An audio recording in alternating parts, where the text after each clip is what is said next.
On చేసావా? On చేసావా? ఉన్నారా?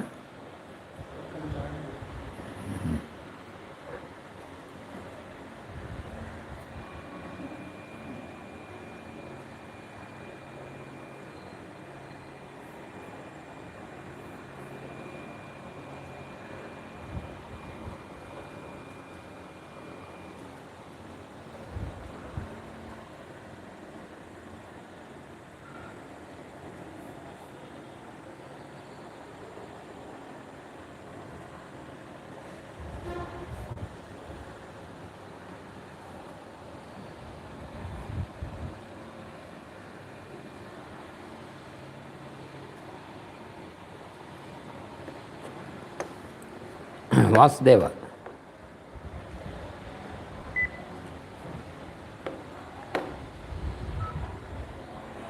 హరి ఓం. శం నో మిత్రః శం వరుణః శం నో భవత్వర్యమా శం న ఇంద్రో బృహస్పతిః శం నో విష్ణురుక్రమః నమో బ్రహ్మణే నమస్తే వాయో త్వమేవ ప్రత్యక్షం బ్రహ్మాసి త్వామేవ ప్రత్యక్షం బ్రహ్మ వదిష్యామి ఋతం వదిష్యామి సత్యం వదిష్యామి తన్మామవతు తద్వక్తారమవతు అవతు మాం అవతు వక్తారం. ఓం శాంతి శాంతి శాంతి. సర్వవేదార్థతత్వజ్ఞం వేదార్థప్రతిపాదకం పురాణసారసర్వజ్ఞం కృష్ణం వందే జగద్గురుం. ప్రాచ్యపాశ్చాత్యదేశానాం సమన్వయవిధాయకం శాంతం సౌమ్యగుణోపేతం కృష్ణం వందే జగద్గురుం. ఓం అస్మద్గురుభ్యో నమః.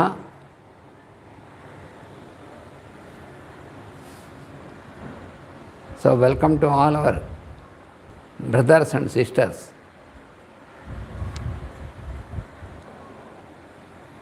We are here once again to continue our study of the Yoga Sutras of Patanjali. In our last class, we have started with the study of Aphorism 23, Ishvara Pranidhanadva. That means a total surrender to the Lord Indweller will enable us to attain the required state of samadhi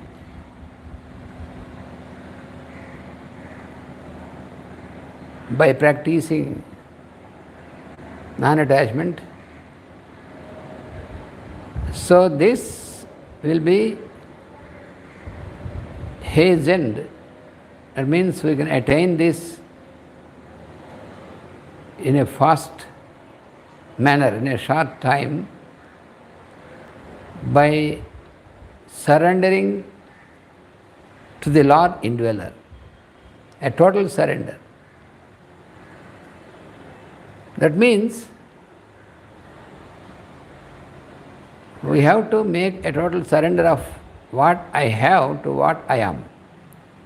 Because previously also we have studied that we have two aspects in us. One is what I am, and the other is what I have.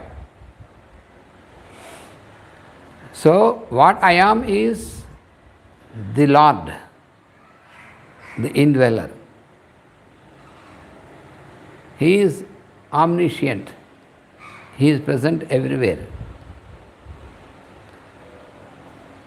So we have to surrender.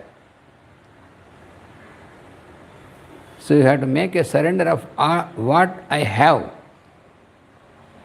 to what I am. I am is the Lord. And what I have is all these various layers formed around what I am. So we have to surrender all this to Him, total surrender. Because He is existing everywhere in this whole creation as the indweller. That is who is called Ishvara. Ishvara means the Lord of the universe. So He is the indweller and the center of consciousness of Sun God and all the planetary systems and also all the atoms of this creation. So He is explained as the one who is minutest in all the minute objects. Like for example, atom. The atom is very minute, and even when you make divisions of atom, there are minute, still minute existences. So among the so minute things, He is the minutest. There is nothing minute than Him. That is how He is explained in the Veda. So He is minutest in all the minute things, and also on the other end He is the mightiest in all the mighty things, mighty objects. So it is on both ways He has extended Himself. So mightiest of all mighty things, that is why He is called Almighty. You know the word Almighty, the Lord of the universe. He is called Almighty. Why? Because He is the mightiest of all the so many mighty objects. So He is the minutest, He is also mightiest. This is how He is explained in the Vedic text. So He is existing always in the heart center of every being, center of consciousness.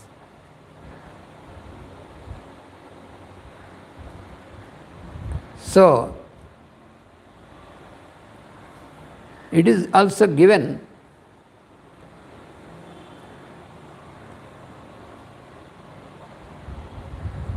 how to approach Him, how to meditate upon Him.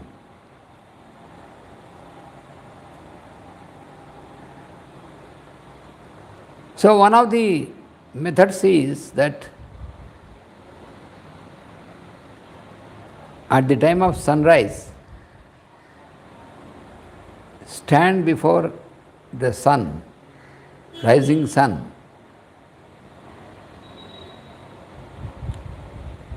Then meditate upon that sun and meditate that who is the one who is existing as the indweller in that sun, rising sun.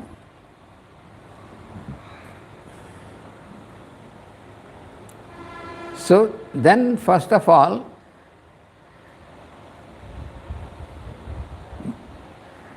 the one who is the center of the rising sun and the one who is the center in the observer, that means yourself. When you are observing the rising sun, you are there as an observer. So who is the one who is observing? The indweller in us. That is why we can say that everybody can say that I am observing. Who is observing? I am observing. I am means the one I am that exists in everyone. That's the Lord. So He is, so therefore we have to meditate that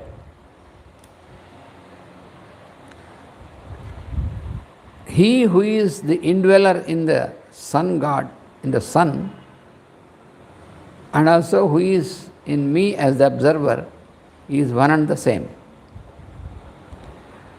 When you keep meditating upon this every day,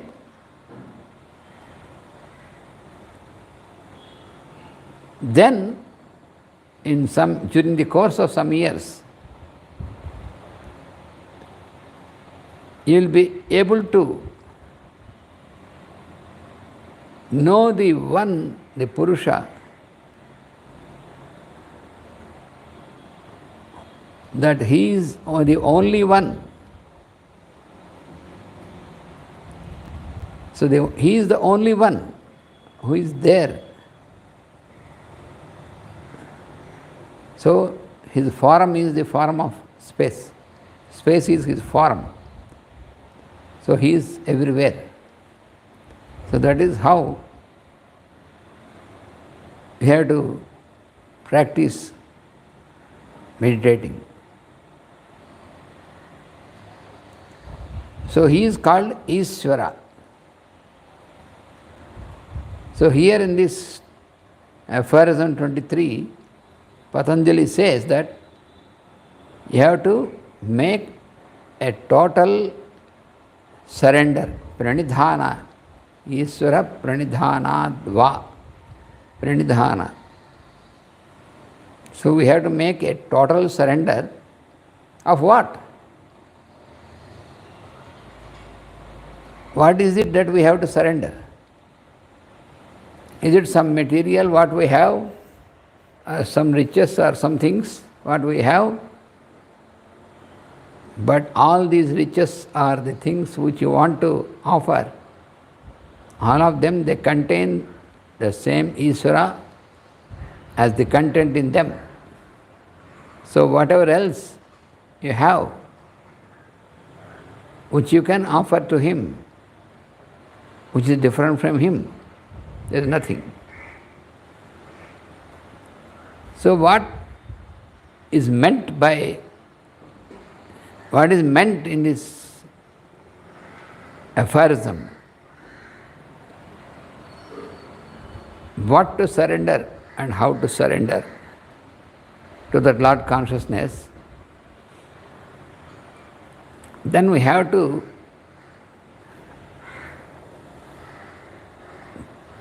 throw our light on in our everyday life. We have some tasks, some works to do. Everyone has to do. So,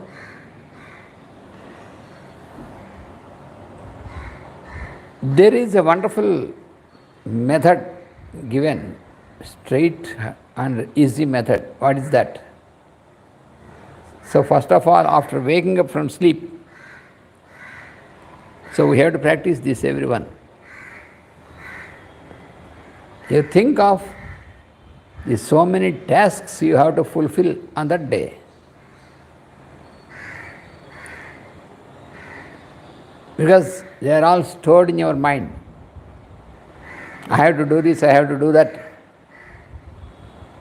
But then you have to apply a filter. What is this filter?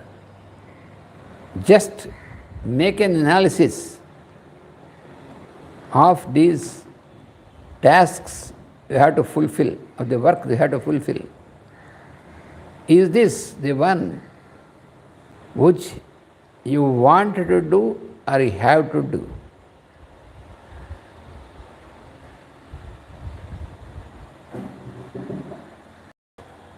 There are only two things, two type of work, two type of tasks.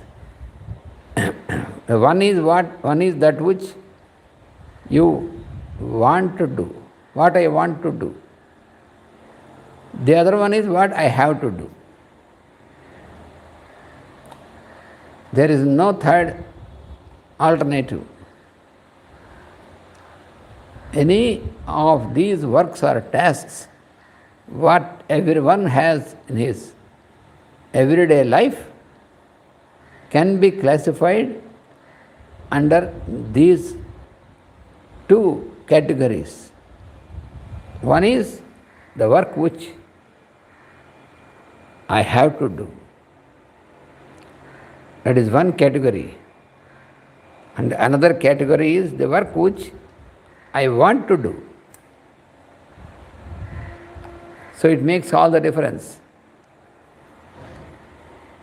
So now in the process of total surrender to this Lord indweller, what I have to do is that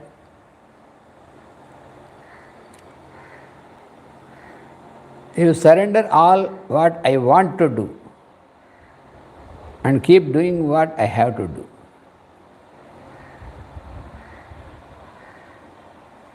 That means you just go on attending to those tasks which you say that what I have to do.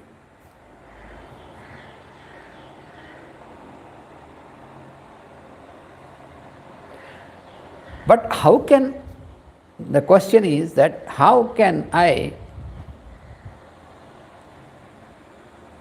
because there are so many tasks or works which stand before me every day, then how I can discriminate whether this is the work which I have to do or this is the work which I want to do? How is that? But when you start to classify and do this total surrender, then what happens is the Lord, the indweller in everyone and everywhere, He will arrange in such a manner that those tasks which we have to do will come before you, which when you take up, you can complete the tasks. That you can invariably complete successfully those things, those works or tasks which you have to do.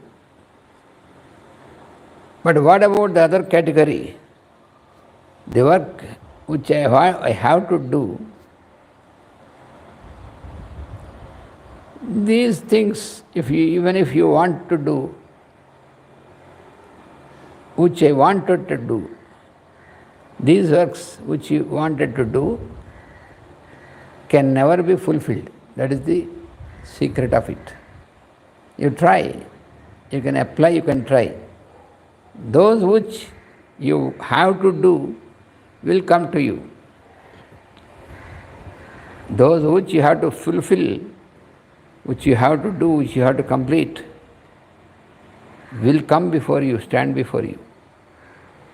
When you start practicing this, you can observe this. So you keep responding to them, and you will be able to attend to them and complete them. That is possible. But regarding the other category of work, which you wanted to do, those things appear as if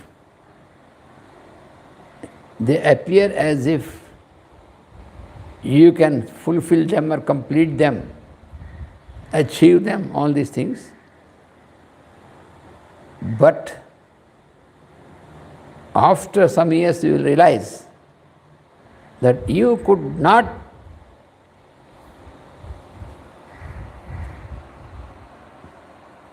take up, or which you could not complete them at all.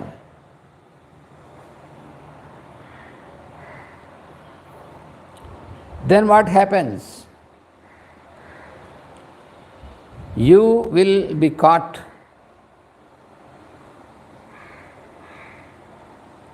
in your mind by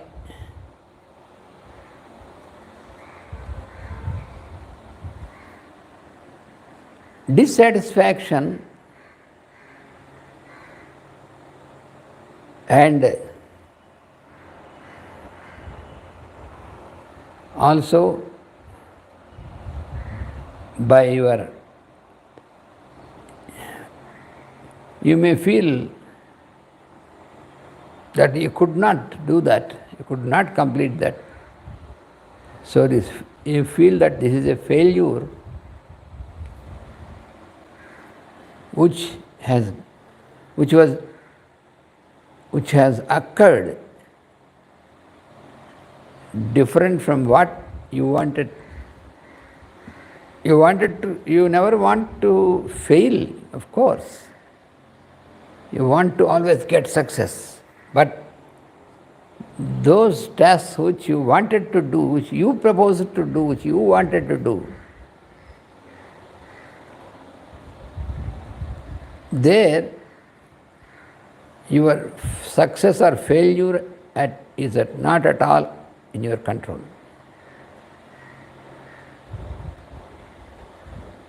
This is what was very much widely explained by the Lord Krishna to his disciple Arjuna in Mahabharata, in Bhagavad Gita.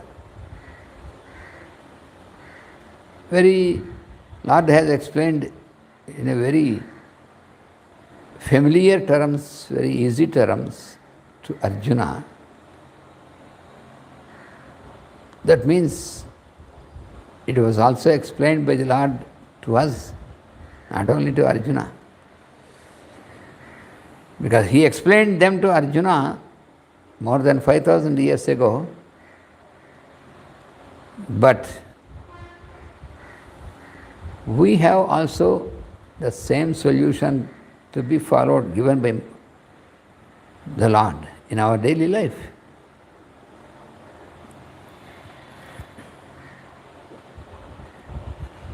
So therefore, those people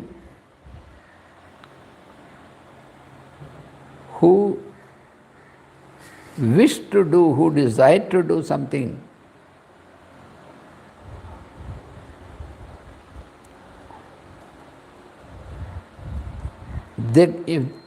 because that is very difficult to complete that, because that is the thing which you wanted to do, you had a wish to do, so you find it difficult to complete it. And success and failure are not under your control. This you have to know. Whether you will succeed or not, that is what the Lord explained to Arjuna also. Because there Arjuna has a task to fight, which is the prescribed task for him.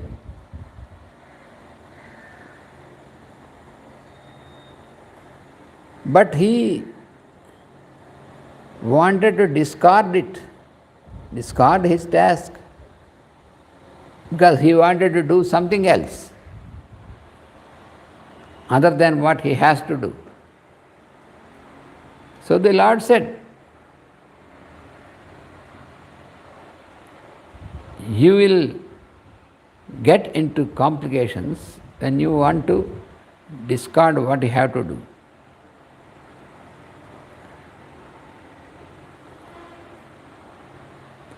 So we have to practice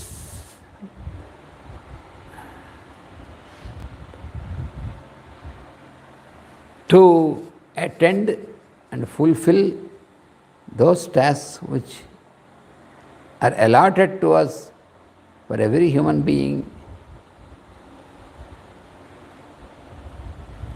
which we have to do.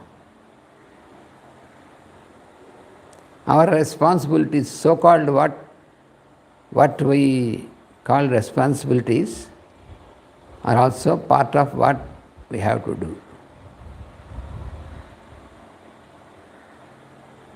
One should not try to discard or escape from these responsibilities. So this is the classification, a differentiation among the two categories of the tasks. So here Ishvara Pranidhana, total surrender to the Lord, the indweller Lord, is the total surrender of what you propose to do. Because our proposals are generally based on our expectations and anticipations. We expect so many things in our daily life, and we can observe.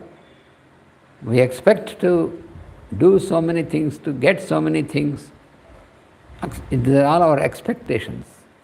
Also, we expect how the other person should behave with you. All these are expectations. And we anticipate also. So, we have to surrender our expectations, anticipations, all what we wanted to do. We have to surrender this and accept which are prescribed to us, which we have to do. But the question that arises in the beginning for any practitioner is that how I can discriminate and discard in such a manner, discard what I wanted to do. How can I discriminate first of all between what I wanted to do and what I have to do? The secret is that when you start practicing this, then only the tasks which you have to attend will come before you. And the other tasks which only you propose, which cannot be completed, will not come to you. So that will be easier for us. So you will have to face discomfort, disharmony, all these things when you run about those tasks which you wanted to do or you proposed to do.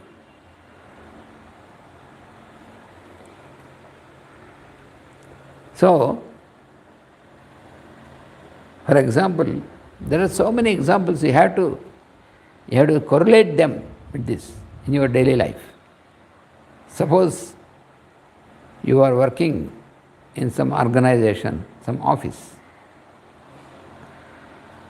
as your profession. So then you wanted to get promoted in your work.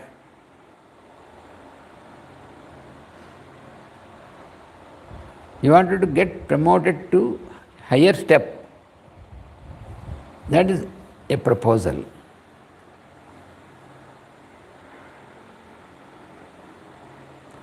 Then you make an application, a request, and then continue your work. That is what you have to do.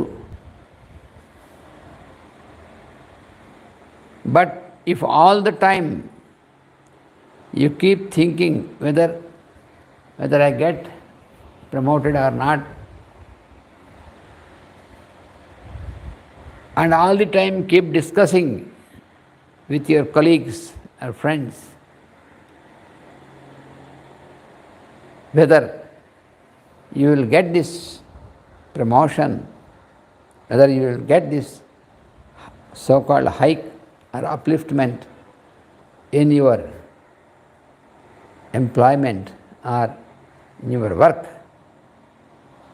then all the time you are in that thinking only, and when you are all the time engaged, your mind is engaged with that aspect, then the work which you have to attend, you have to do, has no time. You will lose them. So you find some person who keeps on discussing about his promotion, all these things, what he did with everybody, and without sleep he suffers due to all this. But the fact is that you will get it if really it is meant for you. Who will decide then? If you decide, that is your wish and desire. So first of all, we have to train ourselves not to make any sort of proposal based on your desire.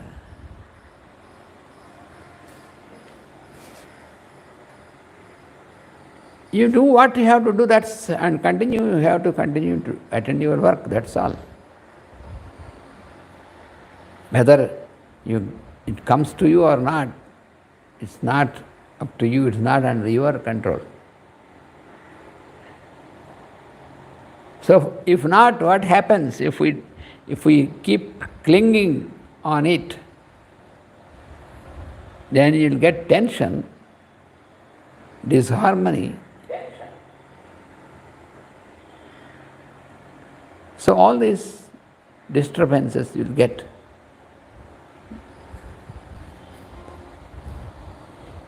There is an example. Two fellows are walking through the forest. It was dark, it was night. So one fellow was very much depressed and very much emotionally disturbed and weeping that, oh, it is all dark. When will you get light? But the other person said, yes, wait, let us wait. The darkness will not stay for always.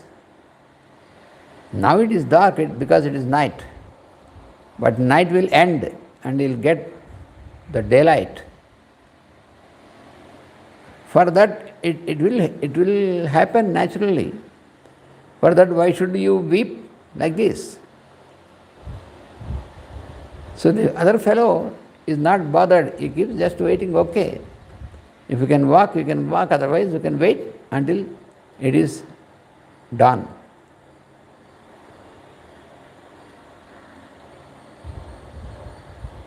So the second one Just waited and he is not worried at all. Then after a few hours, once again there is sunlight and he continued to walk. There is no agitation. But the first fellow, for him also the sun rises at the same time. Because he is weeping, the sun will not rise before for him. Even if he weeps intensely also, but the sun doesn't care for that. Who asked him to weep? So both of them, for both of them sunrise, time of sunrise is the same. But the first fellow has an extra quality, that is, he is weeping all the time, waiting for sunrise. The other fellow is enjoying and he is doing his work. He doesn't mind because sunrise happens after a few hours just, and then continued his work. So like this, in your daily life, you have to make use of what is called your common sense, that when it is night, again there will be day.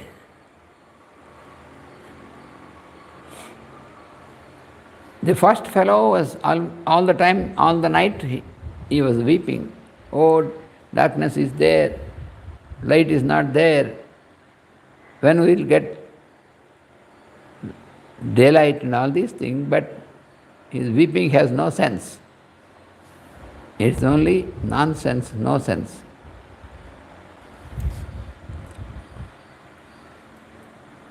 So, in all the relationships in our daily life, with all the persons,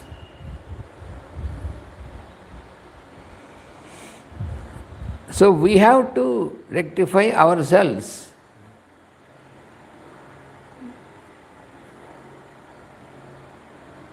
Then you will train yourself. You have to train yourself that you will not get involved.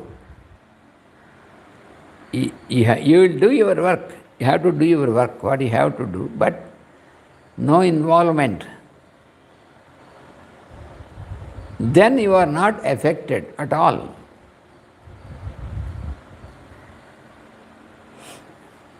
You see, when you get adapted, when you get habituated to attend only what you have to do, which comes to you, then what happens is that even though he is attending to the work, to any work that comes to him, which he has to do, even in that also he is not involved in it. The work is being done through him, he is not involved.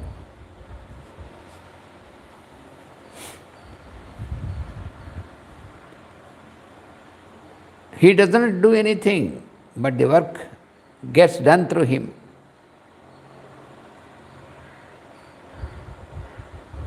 Because his consciousness is stabilized. He has surrendered it to the Lord consciousness. But what makes the difference? How can we differentiate? The one who is the indweller is not at all affected by any of these things. It is only the mind, the senses, the body.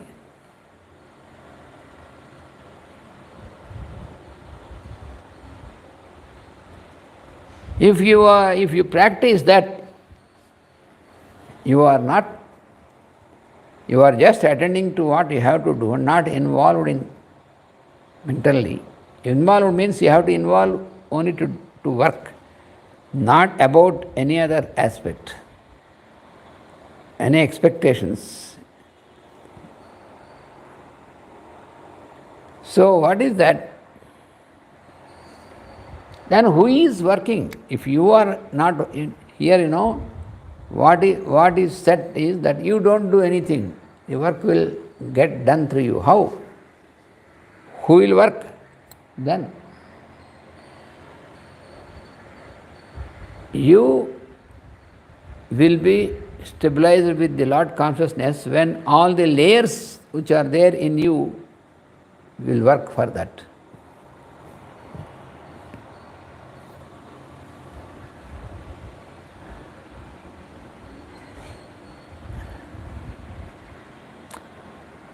But how is that?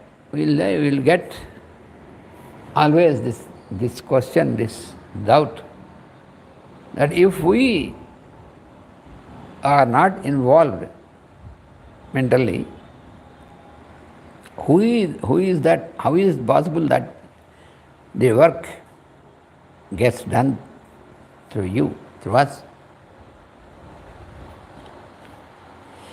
It means that if you surrender to the Lord consciousness in you, then you are not influenced by any of the results and the consequences of the work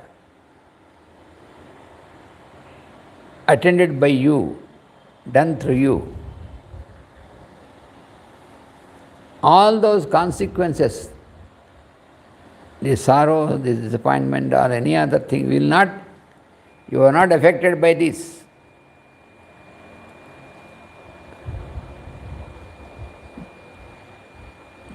Because all these things are done by the layers in you which are in a different state. That is how. It's a bit difficult to understand in the beginning. How is that? That is different state in us? Is it different person? No. Person is not different. The work gets done through you in a different state. You are in a different state. You are one with the Lord consciousness, Ishvara.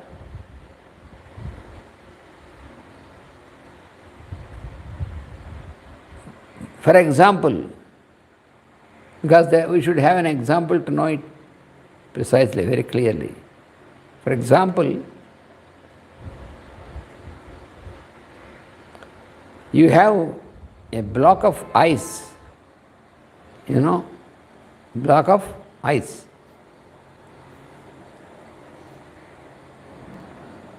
It is solid material. It's very cold, that is why it is blocked as ice. It has formed into a block of ice. Suppose you drop it on some glass surface, then the glass will break.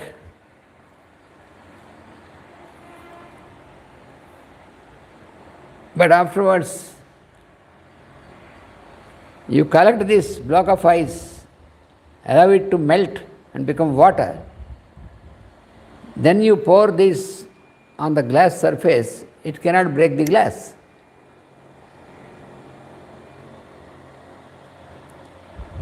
What is the difference? The essence is the one. What is a block of ice is not different from what is some water. But they are the same in essence, but they are two different states of the same one existence, water. One is in liquid state and one is in solid state. So the properties differ. But to the content, the content is not at all conditioned by any of these things. So you should practice by Ishvara Pranidhana, by total surrender to the Lord consciousness. What you will attain, what you will practice is that you will exist as the content, as the I am only, but not as the different states of manifestation, then you are not affected. That is why you have to practice Ishvara Pranidhana, total surrender to the Lord consciousness. That is what we. So, all the various situations what we get in our daily life, which we come across, suppose in your work, in your profession, in your business or whatever it may be, you lost some money. Suppose there is a loss, you have faced with a great loss. Yeah?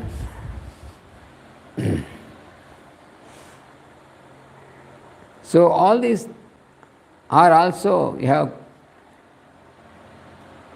you had to face certain situations, like other person who deceived you, for example.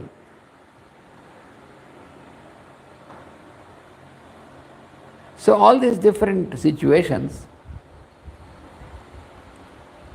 why these are happening when you are not involved? These are happening from the layers of your consciousness, from your mind, from your senses. So therefore, when you surrender to the Lord consciousness, then you are not at all affected by all these things.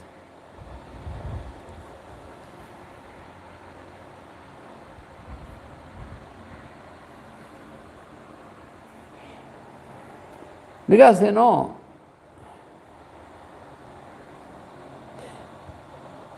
our real existence is the light only, the Lord in us. But subsequently, all other things which can say, which are all being worked through the activity of your mind and senses, because in the objective world, you have to do some work using your body, but involvement is from your mind and your senses. Then there is a problem. The mind keeps on making so many proposals, basing on the impressions received through the senses. So many proposals the mind keeps on producing every day. If we really go on accepting all the proposals and try to fulfill all the proposals, our life will be a hell, a mesh.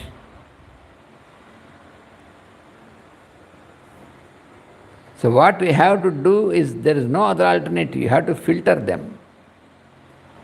Attend to what you wanted to do, attend to what you have to do, and discard or filter away which you wanted to do. Otherwise you get identified with all these things, which will lead you into disappointment and disaster and sorrow. Never you are allowed to be happy. Because you get identified with all these things, and you feel always you are suffering, you are deceived, you are disappointed. In fact, the real I am is not affected by all these things. It's only at the level of the mind.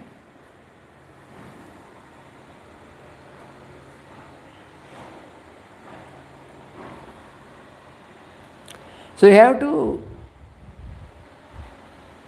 use your discrimination, power of discrimination. What is the difference in action between a yogi and non-yogic person?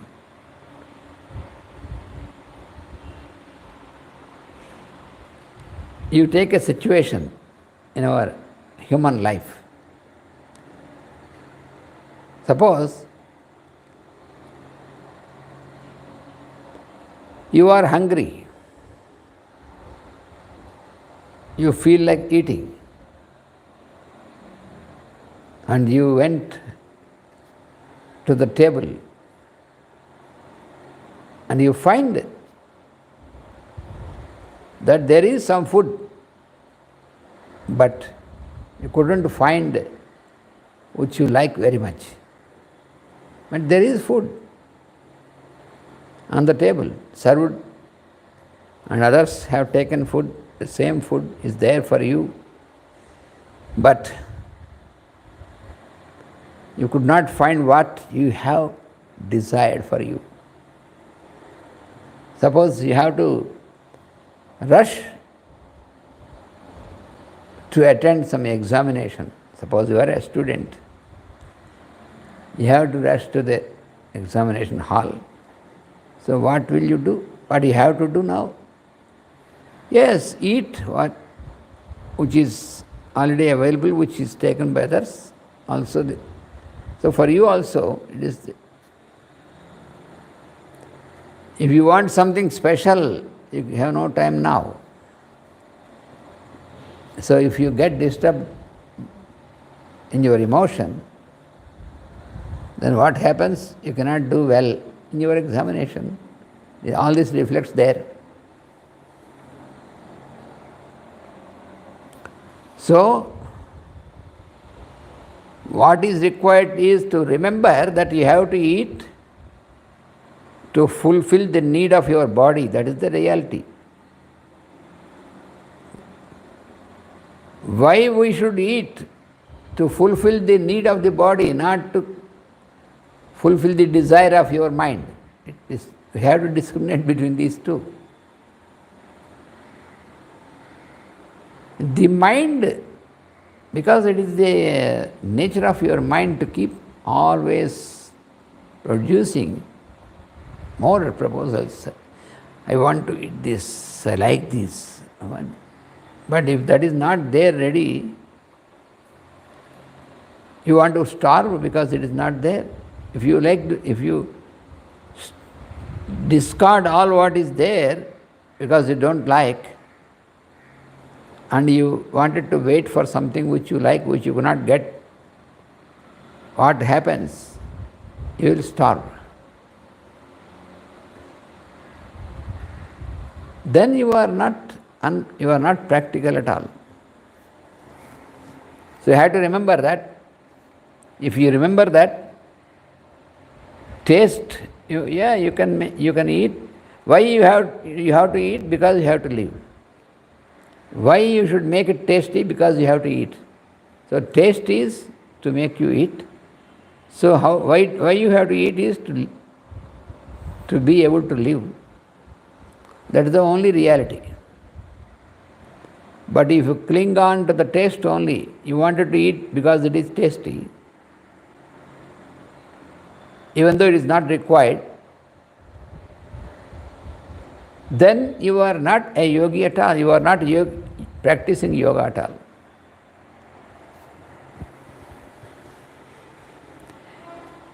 A yogi knows that taste is given by nature to us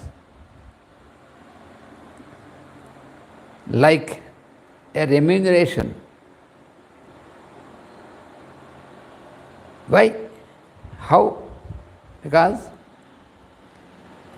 you will continue to eat when it is tasty. And you continue to eat and you will not think, if you think of the taste and eat only, when you do that, when it is not tasty, then you don't like to eat. But if you are really in the yogic practice of yoga, then you realize that you have to eat to live, not to live for eating. It makes all the difference. A yogi knows he had to eat to live. A non-yogic fellow, he always lives to eat. Just that much is the difference, but that makes all. It makes a lot. So, all these aspects, eating, drinking, enjoying, sleeping, all these aspects, and also sexual pleasures, all these things, all these aspects, you have to know, a yogi will know their purpose and requirement, and he will only act according to it when it is required. Not required, mind will not go over it because it is trained like that. So you have to train thus.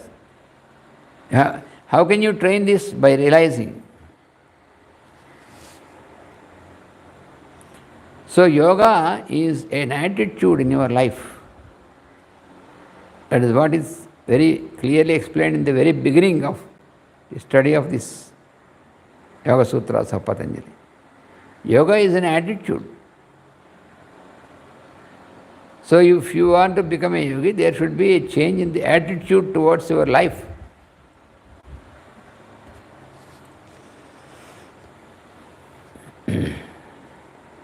So all these things you have to practice, keep practicing. But at the same time, we have to realize, we have to practice that we have to surrender everything to the Lord consciousness in you. Ishvara Pranidhana. That is what is explained in this Aphorism 23. Ishvara Pranidhana. So all your proposals, surrender to the Lord in you. Everything which you have to do, everything in your daily life what you attend, surrender to the Lord who is there in you, within you also. The Lord is there everywhere, around you and within you also. He is there in everyone around you, in the form of everyone around you, and also within yourself as yourself. This we have to realize.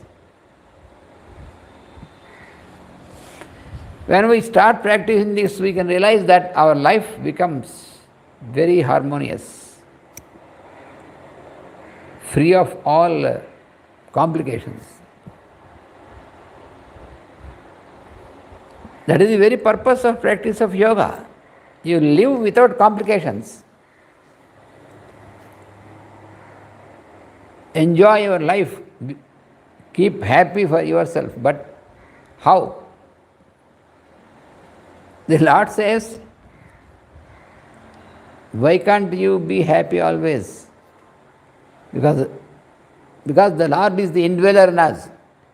The Lord, how is the state of the Lord of the universe? He is always happy. And He expects us also to be happy always. But we are not ready to do that, to be happy. Everyone wants to be happy. Everyone in this world, without exception, everyone in this world, in this creation, wants to be happy, ultimately. That is what is the goal. Okay. That is why God has given us all this apparatus. But we don't know that we can be happy. That is the fun of it. We want to be happy, but we mostly experience the opposite. That means unhappy. We go in search of happiness when it is possible to be happy immediately. But the funny thing is, we want to search for happiness. in this human life. Because we are not aware that the Ishvara, the Lord, is there in us. He is always a form of happiness. Ananda Swarupa. Ananda is happiness. So where you want to search, because what we do is we try to search in everything outside, around us. Where is happiness? How can I be happy? Where is happiness? All the life we keep searching. But you will realize that it is always there within ourselves. At any moment we can be happy. But the thing is, we want to search which is there already in us, and we won't find. We want to purchase also happiness. That is the funny thing. In the world, in the creation, only human fellow, he thinks that he can purchase. Because this human being has a consumer mentality. He feels that by having a credit card, I can purchase anything in the world.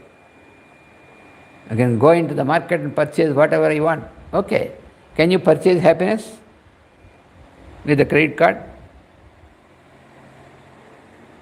Try that. Can you purchase health?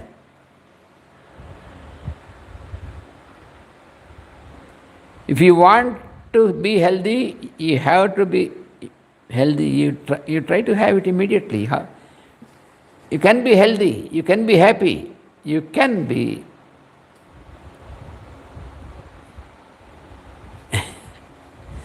but you want to run about it, run after it, search for it.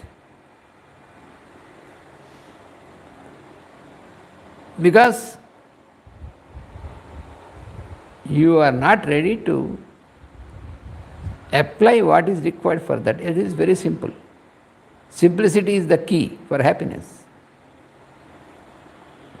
That's why it is said that to be happy is simple, but to be simple is very difficult.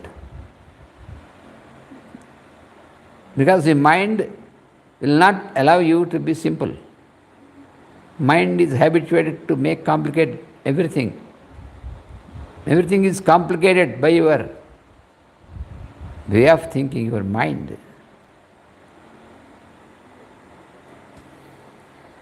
That's why what is explained is surrender to the Lord consciousness.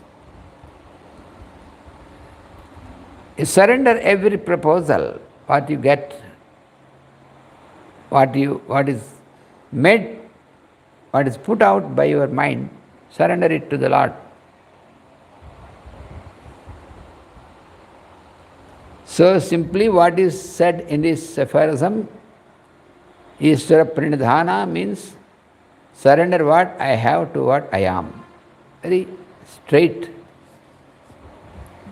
That's what this aphorism 23 is given in us. The human constitution, in the human constitution, what I have is different from what I have, what I am. So what I am is the Lord. So a constant practice of making surrender of what I have to what I am is the process prescribed here. So the process, Ishvara Pranidhana, it is a process prescribed which is a constant practice of making a surrender of what I have to what I am in us. So again and again we have to focus our mind to this, upon this. The body, mind, senses, thoughts, impressions and all their consequences, they belong to what I have.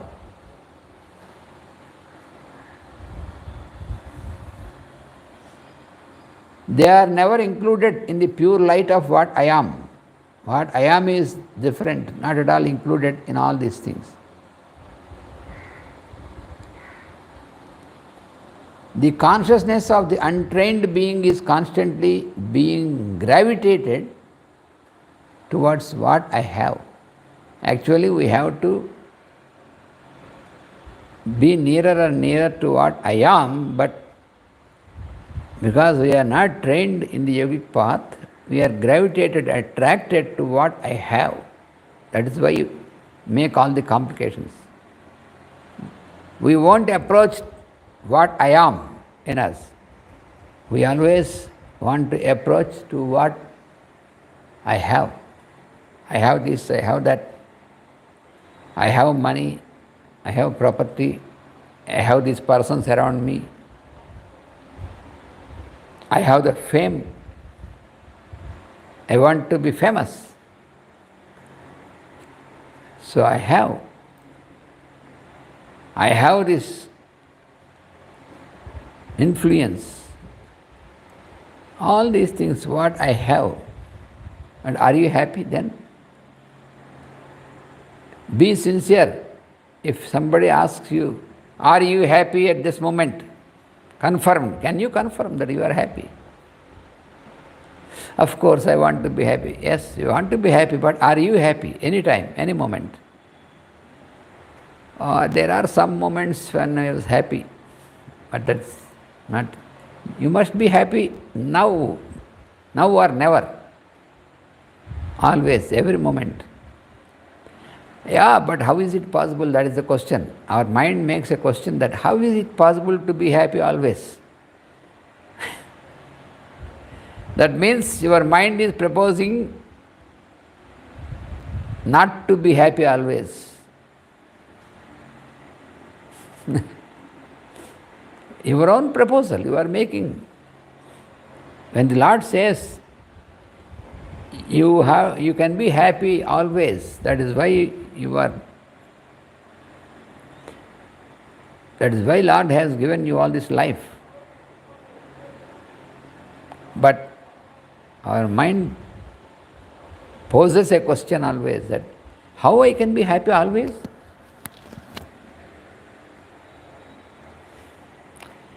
So then what I have to do to be happy? How I can be happy? What I have to do to be happy? The answer given by the masters of yoga is, the only thing you have to do to be happy is to be happy, first of all. Is it possible? Yes, it is possible. Nobody is deprived by the Lord from being happy. Everyone is allowed to be happy. But why I am not able to be happy? Because you want to be happy, but you are not allowing yourself to be happy.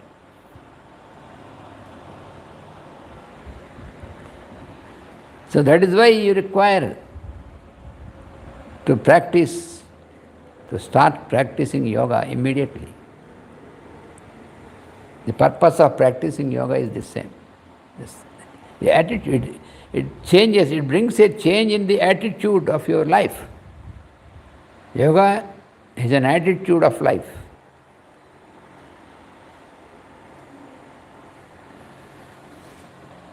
So, why all the beings are gravitated towards what I have? This is due to the law of magnetic attraction used by the nature to keep what I am in the vehicles of what I have.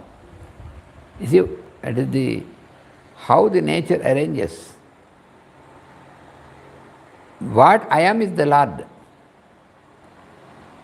which we call the soul in us.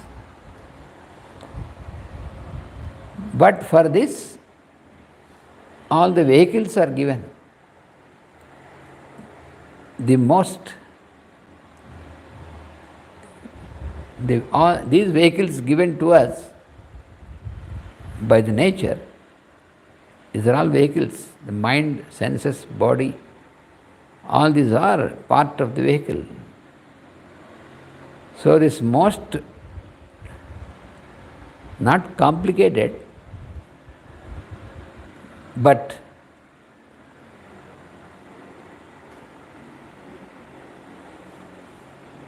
it's a most wonderful composite vehicle given to us by the nature. What for? To practice always, to make yourself happy, for that purpose.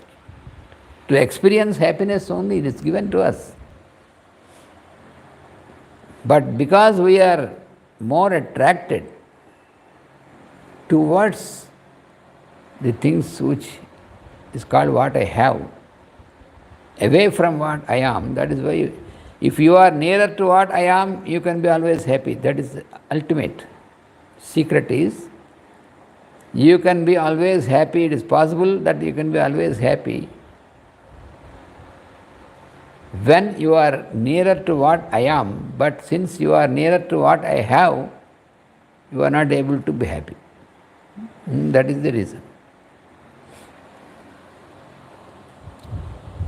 When yogic training is once initiated, the lower pole of what I have begins to lose its influence upon the consciousness.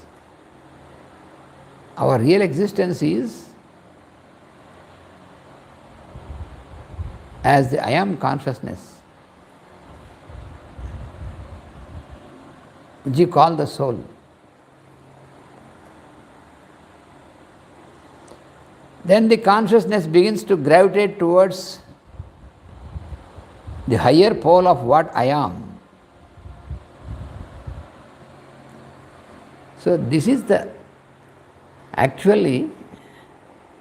phenomenon which makes the process of evolution. So in the process of evolution, we are directed to be attracted towards the higher pole in us. That higher pole is what I am. When this becomes more and more stronger, then the influence of our lower pole, what I have, will become weaker. Then we are going nearer to what I am in us, what the Lord in us. That is the process. But this process may take, it may involve, the process is, it may take some 100 of births or thousands of births. But we can hasten this process. For that is the purpose of practicing yoga. What is the purpose of practicing yoga? Why should we practice yoga in our life is to hasten, to make a faster step forward in this phenomenon of getting nearer to the I am in us. So that is the process. The consciousness begins to gravitate towards the higher pole of what I am. The process will be hastened without any violence or risk. So this is hastening, the process of hastening it does not involve with any violence or risk. When you follow the process in the manner in which it is explained, the science of yoga. So whenever a total surrender is proposed, then there will be no risk at all. First you have to propose it, a total surrender of what I have to the Lord in us. We have to make this proposal. Then there will be no risk at all, no danger at all in hastening this process.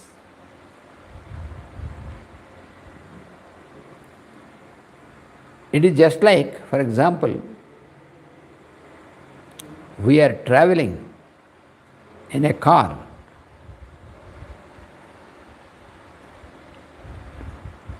And during this travel,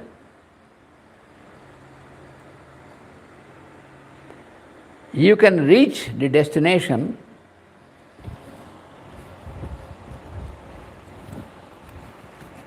and certain time is involved in this journey to reach the destination, and it is possible also to make it speedy, make it hasten your journey, but by following certain regulations. When you follow these regulations and drive fast also, then there is no risk involved. In the same manner in our daily life, if you follow this path of yoga, then without any risk, the process is hastened for you to attain the state of yoga. That is what is explained by Patanjali here. And also the same thing is explained by Lord in Bhagavad Gita for every one of us, not only for Arjuna. If it is only for Arjuna, it would have been forgotten long ago.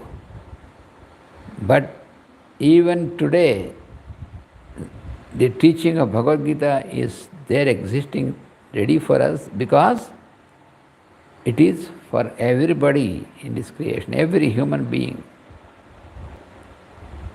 for all times. That is why it is there fresh as on the first day, even after so many thousands of years. So that is what you find this process of yoga, how it is being given here. Whenever total surrender is proposed, the process will be hastened. So this brings a gradual transformation. What is this transformation? Shift of our consciousness from what I have to what I am. The method of total surrender is the most effective of all the methods. That is what Patanjali explains here in this aphorism. In this process, the disciple need not have the headache of all his effort and all the methods and all these things, methodology. It's very simple. Apply that, that's all. There is no complicated methodology in this. There is nothing that complicates this. You just start practicing to surrender.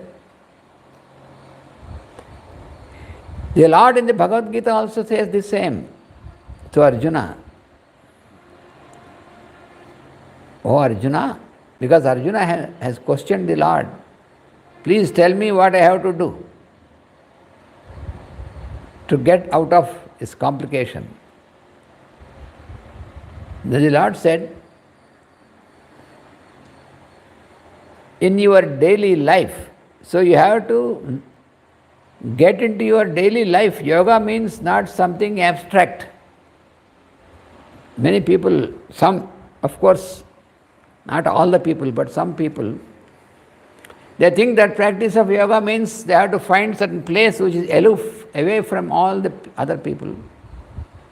Go away from the world, the daily life and world, leave everything, discard everything, go away into exile, sit somewhere else where you have nobody around you, and close your eyes and sit But that is not the real, because wherever you go, your mind is with you. First you are, because the big obstacle in this process is your own mind. Unless you train your mind, you cannot, you can go everywhere, anywhere, but you cannot go away from your mind. That you have to remember. When your mind is with you, where can you go away? That's what the Lord says. So your practice of yoga is in your daily life. You have to attend all what you have to do in your daily life, and while doing this you have to practice yoga. That is what Master CVV says, that your life is a journey, constant journey. So this vehicle is like your body with all these implements is your vehicle for this journey. So what Master CVV said is, if you have something to repair in this vehicle, you have to do it while you are continuing your journey. Don't try to stop this journey to repair this. That means practice of yoga should be every moment, at every step of your daily life. It should not be, you should not segregate it to certain part of your life. Then you cannot attain this. Unfortunately, people think that we have allotted certain part, half an hour or 1 hour, to practice yoga. Many people say that I practice yoga every day for 1 hour. Then what about all the 23 hours remaining in the day? So you are in yogic practice 1 hour only. All the 23 hours you are non-yogic. So what the use of it? It makes no sense. So it should be a yogic, total yogic living. That is the real purpose of practicing yoga. Our life totally should be yogic living, yogic life.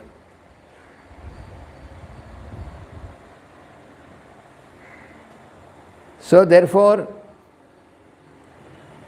you should never try to discard or escape from your daily life, escape from your duties, your task. You should not try to. The one who tries to escape is never fit for a yogic practice. That is what you find either in Bhagavad Gita or in Patanjali Yoga Sutras. You are unfit if you want to escape. The one who wants to escape is because of fear. That is why he wants to escape. Some people want to escape because they are afraid that if they get involved in the work, they will be tied down by the attachment towards the work and all these things. Therefore, they want to detach and run away. But it's not possible. Because attachment or detachment is from your mind, not in the body.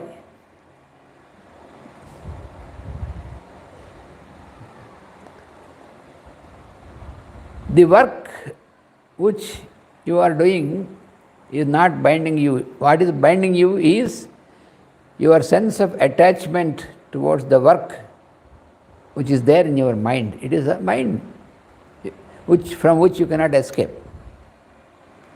Master E.K. has given a wonderful example in Mantra scripture. He says that a dog can run away from another dog, but it cannot run away from its own tail. Yeah, so sometimes you find a certain dog suddenly observed its tail chasing it. Therefore, the dog wants to run away from the tail. But how can you run away? How can the dog run away from the tail? So that's what he says. A dog can run away from another dog, but cannot run away from its own tail. So, is an example for our mind. Our mind is like a tail for us. So we cannot run away from our mind. Never possible. Because the effort itself is made by the same mind. How can you do it? You want to get rid of the attachment, but the attachment is from the mind, not physical. So you cannot run away. So a real yogi will never try to discard anything from his life. Attend every work which you have to do, but you can be free from attachment. Then you can be always in the experience of happiness. You can experience happiness while doing your work. For that purpose, this wonderful method is prescribed in this aphorism, and a total surrender of what I have to what I am, the Lord. That is Ishvara Pranidhana. Then we enter into the next aphorism, aphorism number 24. What is it that is explained in this aphorism? Just we mention this aphorism and continue it in our next class. So in this aphorism 24,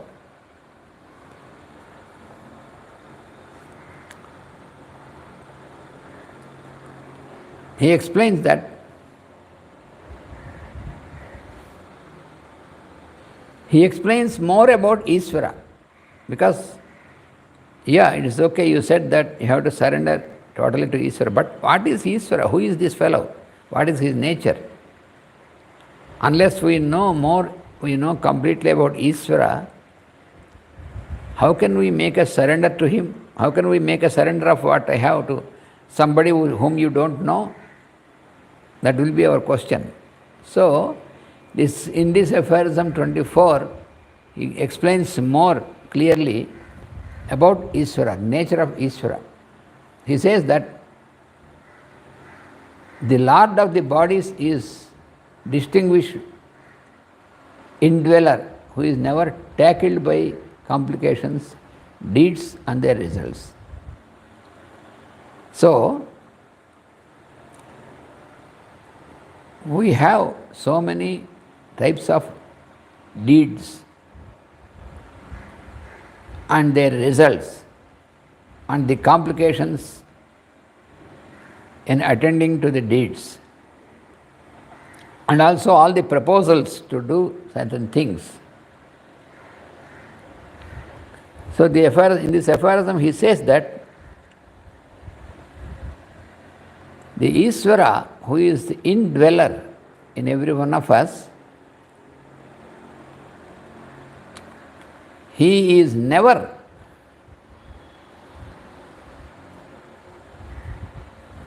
touched by all these complications, deeds and their results. So the Ishvara, the Lord in us, is never touched at all, never influenced or touched at all by all these proposals which we make in our life. Either the proposals or the deeds or their results or the complications which we come across in trying to attend to the deeds. So this Ishvara is not at all touched by any of these things. That is Ishvara. The one who is touched is the jiva, the indweller. The jiva means the individual. Whom we call individual is jiva. So he is touched by all these things. He is influenced by all these things. But Ishvara is never affected or touched by any of these things.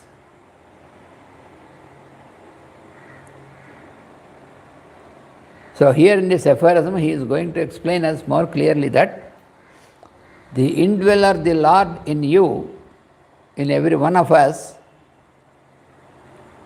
is not at all influenced or touched by any of the proposals, so many proposals what we make, and any of the deeds we attend to, and the results of these deeds, and any of the complications we come across in attending to the deeds. So with any of these things, the one who is not affected, even though he is within ourselves, is Ishvara. That is what he says in this aphorism.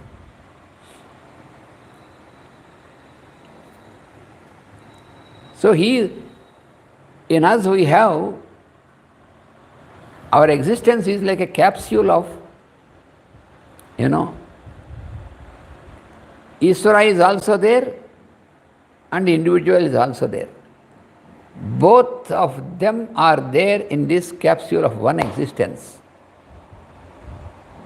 That is the wonderful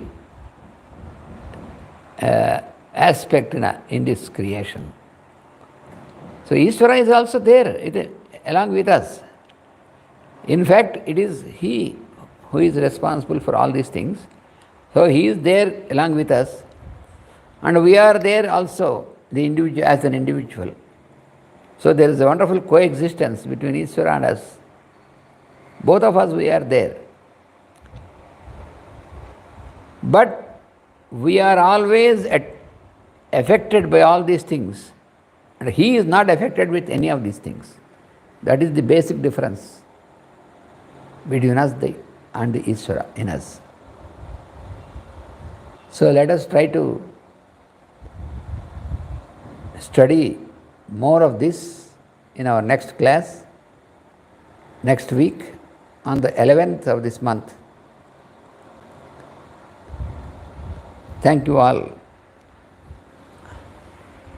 Vasudeva, Vasudeva, Vasudeva.